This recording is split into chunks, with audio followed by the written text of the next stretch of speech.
Thanks for starting your week with us. Hello and welcome to Business Daily. I'm Lee Ji-yoon. Before we get started, let's first take a quick glimpse at today's highlights.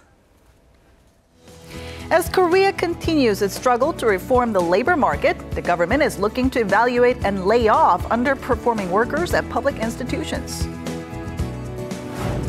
We take a look at Korea's pension system and if there are any lessons to be learned from others to improve conditions for the struggling elderly in the country.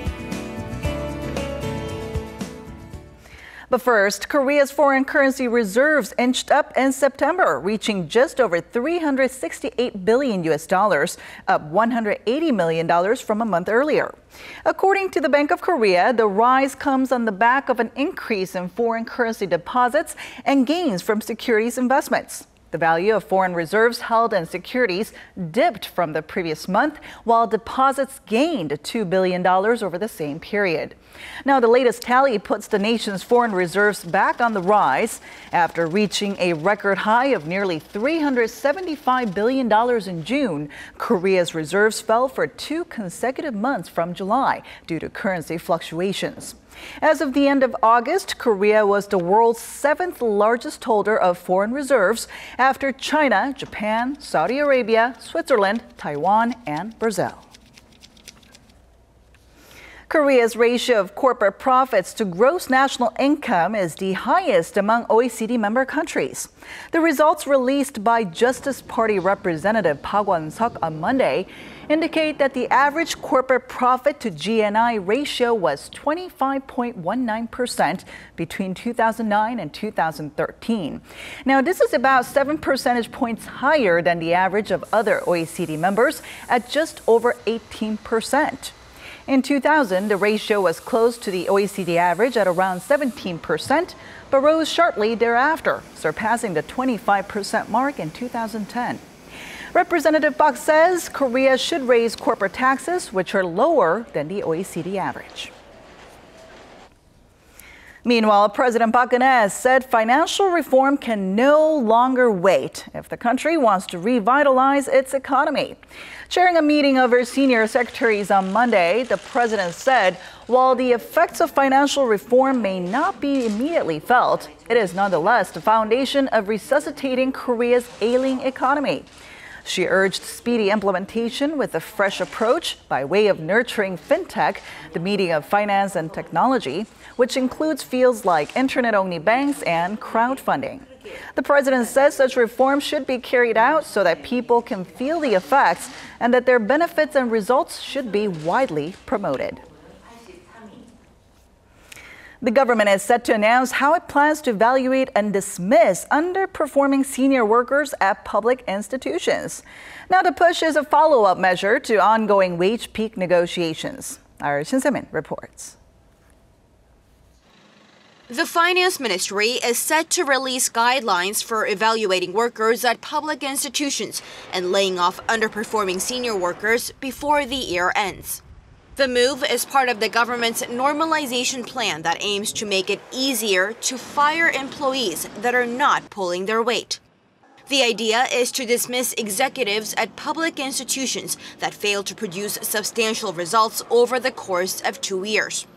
Labor reform efforts have so far been focused on getting companies to adopt the so-called wage peak system that allows older employees to work until later in life, but on a lower salary. Seeing the wage peak system gain more momentum, the government is now turning to the idea of creating more accountability. The new guidelines come as part of the decision made by unions, companies, and the government to devise measures to assess workers at public bodies and the private sector as well. Already for government workers, stricter plans are in the works. Earlier this month, the Ministry of Personnel Management announced measures to reinforce performance-based evaluations for public servants. They state that workers given the lowest ranking, or those who don't receive assignments for set periods of time, will be dismissed, but that multiple following screenings will help ensure employees are not let go unfairly. But experts say it will be difficult to evaluate public servants or workers at public institutions using standardized guidelines, unlike those in the manufacturing sector, where their performance can be assessed in numbers and products. The system to lay off public servants was first implemented in 2006, but not a single government employee has been dismissed for lax performance so far. Shin Se-min, Business Daily. The three biggest department stores here in Korea have all seen double-digit growth in sales since the country's Black Friday event kicked off on the 1st of this month. The massive inflow of Chinese tourists is also contributing to the boost in sales, as many have been visiting Korea during the Golden Week holiday. Lotte department stores saw on-year growth of around 24% in the first 3 days of the event, with shoes, handbags, and outdoor products seeing the biggest increase. Shinsegae department store said its sales expanded by around 37% on year. Hyundai department store also saw sales go up by roughly 28% compared to the same time last year. All three department stores said they will carry out various promotional events throughout the Black Friday sales period that will run through October 14th. Korea is planning to raise its penalties for violations on car safety and clean air standards by as much as tenfold in the wake of the emissions rigging scandal surrounding Volkswagen. Lawmakers say a revised bill on the Automobile Management Act will be put on the table during a plenary session at the National Assembly. The bill aims to raise the penalty from the current 1 billion won, or roughly $845,000, to $8.45 million.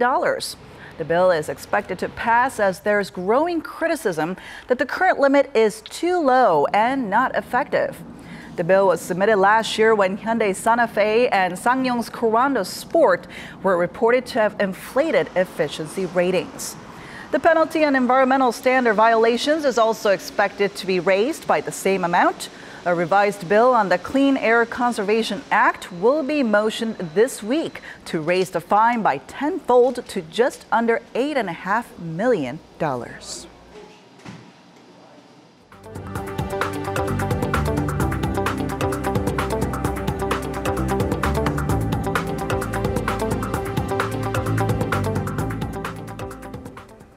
And for more on last week and this week's stock market action, we have economics reporter Choi Jin-seok from SBS CNBC joining us on the phone today. Hello, Jin-seok. Hello, thanks for having me.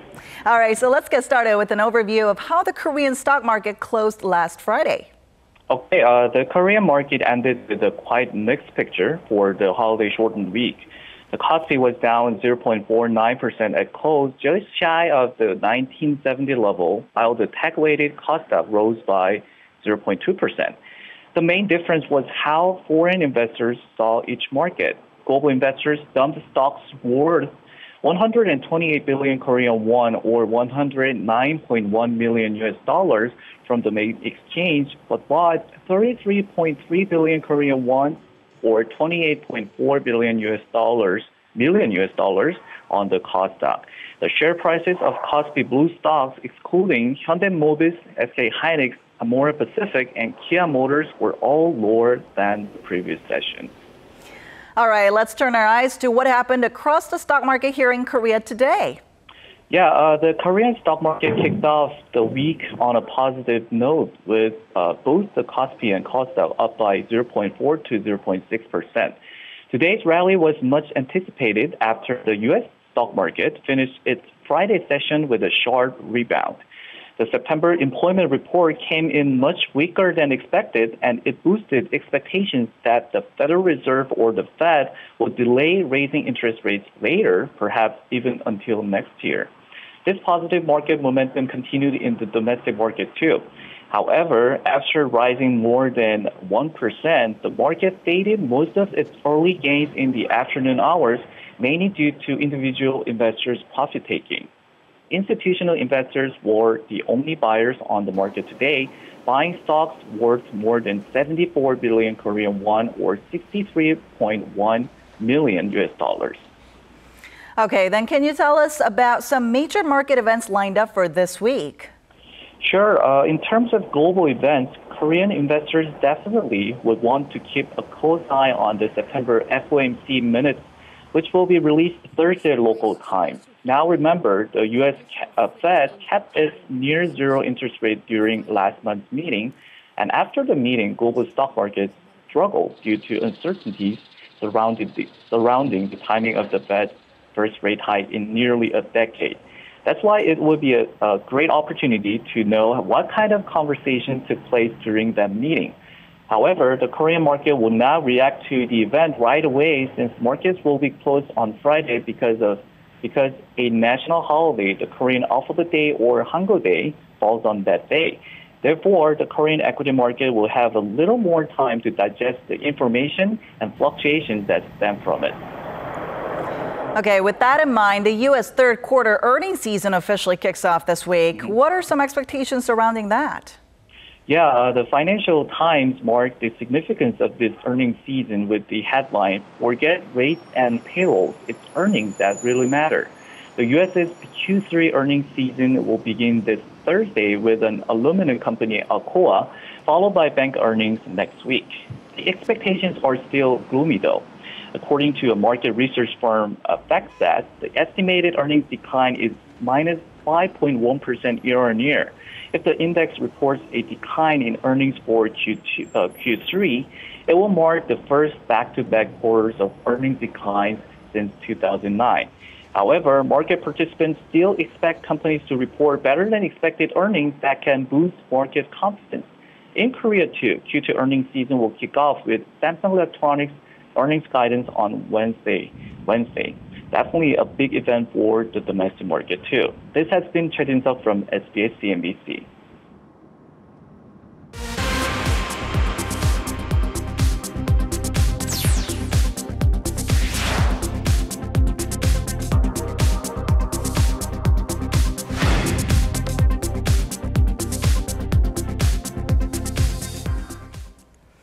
A recent survey revealed that roughly 20% of the Korea's elderly are unhappy with the quality of their lives, with much of it having to do with financial stability. The survey underscores the importance of the pension system, which has struggled to act as an adequate social safety net. Our Lee Joo-young has the story. 70-year-old Choi Shin-hyun is a day worker on construction sites. He says he feels more nervous about his future as he struggles to get by on the $430 he makes each month. As an irregular worker, he's not qualified to receive national pension or the so-called basic pension that was passed by the National Assembly back in May because he's already a recipient of basic livelihood security. I've spent all my savings and now I'm in debt. I even had to switch from lump sum 전세 to monthly rent. More than half of the elderly population in Korea is in a similar situation. Out of those aged 55 or older, 6 out of 10 seniors do not receive public pensions, meaning national pension, government employees' pension, private school teachers' pension, and military pension.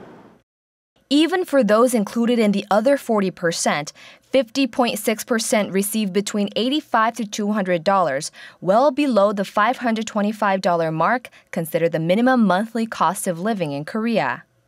Korea Development Institute says the problem mainly lies in the financial instability that stems from structural imbalance between payouts and contributions. Korean pension schemes are said to strongly favor early contributors to the point that their benefits end up being much higher than actual contributions. This imbalance makes the whole system financially weak and vulnerable. Experts say structural reforms that are compatible with changing economic and social circumstances should be carried out to strengthen public pension schemes and further promote the private pension market. Lee Joo-young, Business Daily. And sometimes in searching for answers, it helps to look around and see how others are dealing with the problem. European nations have had a head start in pension reform as they grapple with similar issues like an aging population. And our Eunice Kim takes us to see how pensioners in France and Germany are finding a way out. 46-year-old Stephanie Grote is an office worker in Germany. She contributes 110 euros, about $123 every month, into what's called the Riester pension. It's a private scheme that the government subsidizes to the tune of 154 euros per year. She also gets a tax credit of 300 euros. The subsidy and tax credit figures go up if the recipient has many children or has low pay.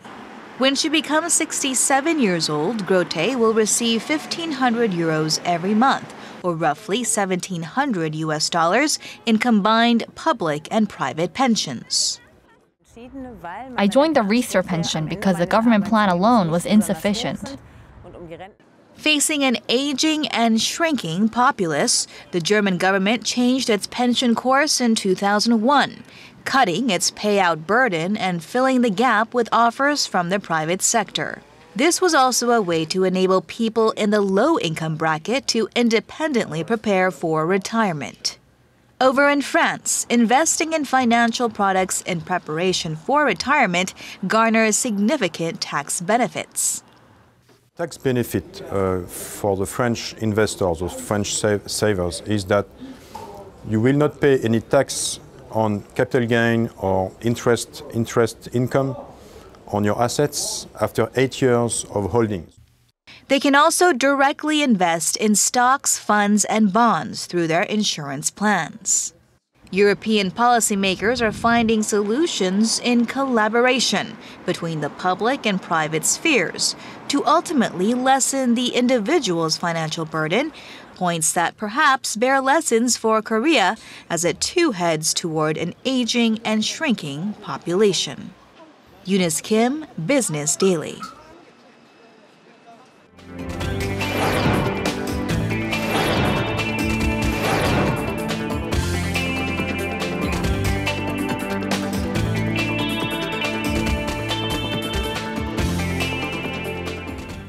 And that wraps it up for today. But we'll be back tomorrow with more business news that matters to you. Thanks for watching, and bye-bye for now.